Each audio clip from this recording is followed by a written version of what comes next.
Okay, just a complete number 44 got cut off when I was explaining to you what each of these stood for.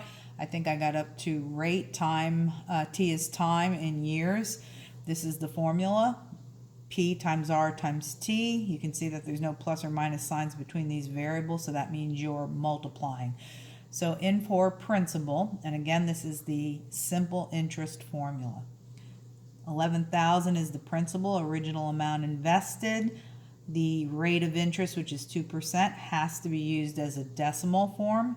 And then the 1 is the year. That's how long you're investing the money for. When you multiply all of these in your calculator, you get $220. And then the next page, we're only going to go up to 51 because anything on this practice test after number 51 is actually material from the chapter 2 test. So we're going to go up to and actually complete number 51, which are all just simple and compound interest problems. So continuing with that, we have a number 45, another simple interest problem.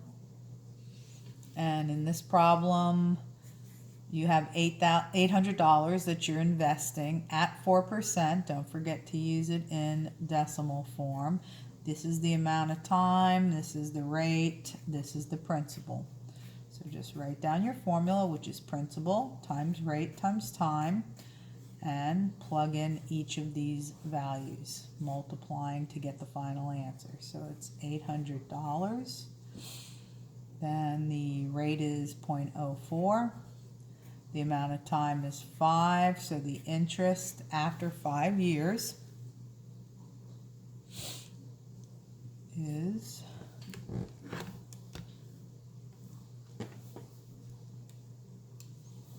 let's make sure that all we have to do is, yes, all you're doing is the interest. Okay, so you can place that in your calculator. 800 times 0.04 times 5. So you would have earned after 5 years $160. 46, and these are again, they're just repetitive examples of simple interest and compound interest. So make sure you check for look for either simple or compound, so you know which formula to use, because there's a different formula for compound. Again, we'll be using this. This will be our rate. This will be our time. This will be our principal. And then just like I did in 44 and 45, you're going to put your principal right here, $6,000, your rate right here, and your amount of time that you're leaving the money in the account in the last parentheses. And just multiply 6,000 times 0.03 times 6 to give you 1,080. Okay, 47, also simple interest. So principal times rate times time. This is the rate in this case. This is the time. This is the principal. So your principal this time is $8,000. You are multiplying that by a rate of 2%, and you're leaving the money in the account for 4 years. So multiply all of this. Your interest would be 8,000 times 2% times 4 years, which is $640. Okay, moving to numbers 48 and 49. Now the directions have changed, and you are finding compound interest. So for compound interest, you're going to be using this formula. Now this formula doesn't just give you the interest as the simple interest formula does. Like, this is all simple. All you're getting is the interest that you've earned at the end of a specific amount of years. This formula actually gives you the final amount. So the interest is calculated, rolled back into your principal amount to give you the final amount. So that's what this stands for, the final amount in your account. It starts off by multiplying principal times 1 plus the rate. Again, the rate in this problem has to be a decimal, and then you're going to raise it to a power of time. So instead of multiplying by time as you did in this formula, you're raising it to a power of time, and then this part of the formula is different as well. So in this particular problem, the principal is 7,000. It's 1 plus the rate, and the rate here is 2.7, so move this decimal 2 places to the left and you'd have 0.027 for your rate. And then the time is right here, 4 years. So 0.027 will go in here with the 1 as the formula says, and then you're going to raise this up to a power of 4. Don't forget order of operations. Please excuse my dear Aunt Sally. Use that saying whenever you are trying to decide what to do first, what to do second, when there's several operations in the same problem. So we're going to do P for parentheses first. That means we're going to come in here, get 1.027. So we've done that. We're going to raise it to the exponent. That'll be the second thing we do. So you're doing the things in this order: first, second. These have equal priority, so you would do all the multiplication and division at the same time, moving from left to right. And then you would always do this last. Any addition and subtraction that's not inside of a parenthesis. Okay, so now we're doing the exponent. So you're going to go into your calculator, raise it to this power, then you can multiply by the 7,000. Now, depending on what kind of calculator you have, sometimes you can stick this straight in and it will do order of operations for you, as my calculator does. So you can check out your calculator to see if it does that. So for instance, in this problem, if you don't have a calculator that does order of operations, then you specifically need to follow the order in which to do things. So I did parentheses first, then I'm going to do the exponent. 1.027 raised to the 4th power. Let your calculator hold whatever you get. Don't round anything off, and then drag in the multiplication by 7,000. And I'm going to round this to dollars and cents. Again, this formula gives you the final amount. So I got $7,787.17. Okay, now if you do have a calculator like mine, and some of the TI-30s do it as well. Most of them do. So just experiment with your particular calculator. Then you can put it in just as is. So 7,000 times 1.027. And then let your calculator figure out the order of operations. So you don't have to actually worry about doing this first. And you can even put it in just like that, the way it looked like at the beginning.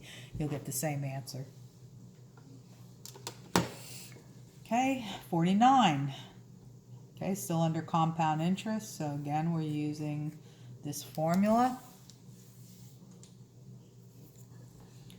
Principal times 1 plus rate raised up to a power of time. Principal in this case is 9,000. Then it's 1 plus the rate. Now you have to move this decimal 2 places to the left, giving you 0.025, raised up to a power of 5. This part I just do by myself, and then you might want to stick the whole thing in the calculator at that point, depending on how your particular calculator works. Okay, so this would be 9,000 times 1.025. My power key is a little caret key, raised up to a power of 5. But some of your power keys may say X raised up to a power of Y, or vice versa. It depends, again, what calculator you have, but you've probably been practicing on the calculator you're using on test day for the last few weeks, and so you're familiar with where to find the power key. That's why you never want to bring a brand new calculator on the day of the test, because you are required to know the functioning of your calculator by test day.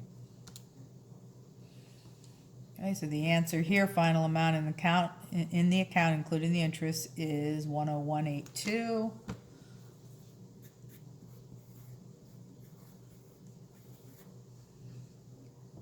And 0.67.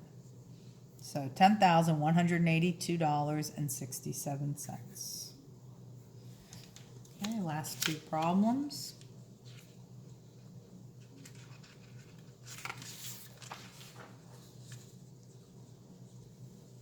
Our numbers 50 and 51, and then you're going to stop.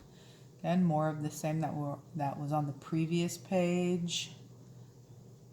Now these were under the heading of compounds. I'm going to do these as compound problems. So it's principal times 1 plus rate. These are a little harder than the simple interest problems. Okay, so the principal here is 1580, 1,580. And then in the parentheses, it's 1 plus the rate, raised up to a power of 8. So you might want to do this by hand, or you can do it in your calculator. I get it like that first, so just slightly simplified, and then I put the whole thing in the calculator. And 580 times 1.03 raised up to, oops, wrong key, raised up to a power of 8. And you have $2,001.50. Final amount in the account. So it's grown from $1,580 to $2,001.50. Okay, last problem.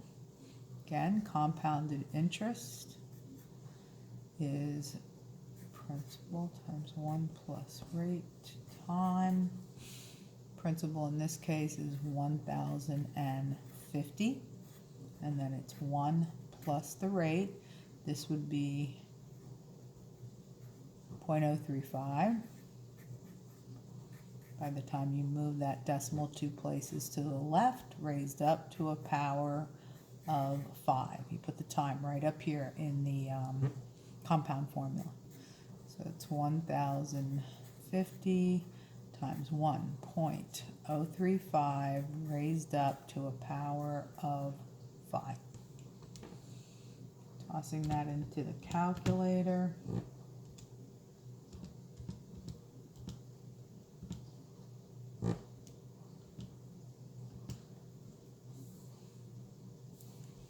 And my final answer was 1,187 and 98 cents. Okay, and that concludes the review. Plenty of problems to practice on. You will have less problems than this on the test. Okay, good luck studying for the test.